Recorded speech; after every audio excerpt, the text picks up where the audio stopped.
En un acte organitzat per l'Associació Cultural Roc Xavàs La Marina, el dissabte 30 d'abril va tindre lloc la presentació en Dénia del llibre 12 mesos, refrans, vida, cultura, de l'autor Antoni Fontelles i Fontestad. Esta obra és una de les més recents publicacions de l'Institut d'Estudis Valencians. L'assistència fou concorreguda i la presentació, a partir de la tanda de preguntes, es va convertir en una animada tertúlia entre l'autor i el públic. L'acte acaba amb la firma d'exemplars per part de l'autor, que també té presència en les redes socials.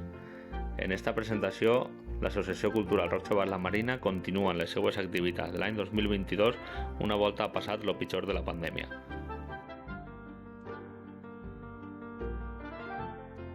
Antoni Fontelles i Fontestad, natural de Massalfassar i nascut en 1956, és periodista, lingüista i un investigador dedicat a l'estudi de la llengua valenciana. Llicenciat en Comunicació Audiovisual, entre les seues obres destaquen Societat, Ciència i Idioma Valencià. El valencià, una llengua del segle XXI. L'ús de majúscules i minúscules en la llengua valenciana. O el genuïsme i l'autoodi, ideologia en el conflicte idiomàtic valencià.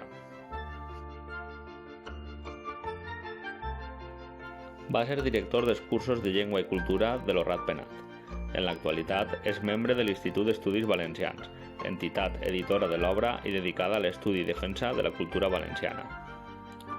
Antoni Fontelles va ser una de les persones que varen redactar les normes ortogràfiques de l'idioma valencià, conegudes com les normes del Puig.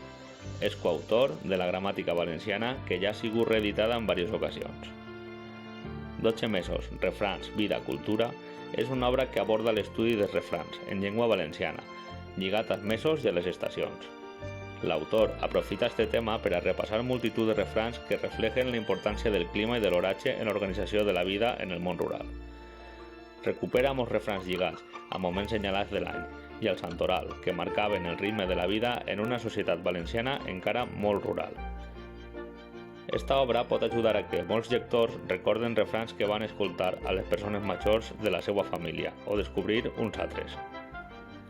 En un moment en el que la societat valenciana continua la seva transformació cap a una societat urbana i basada en el sector terciari, obres com esta permeten recuperar molts refrans, evitant que caiguen en l'oblit, especialment en aquells relatius a oficis o activitats que ja han desaparegut o que estan desapareguent.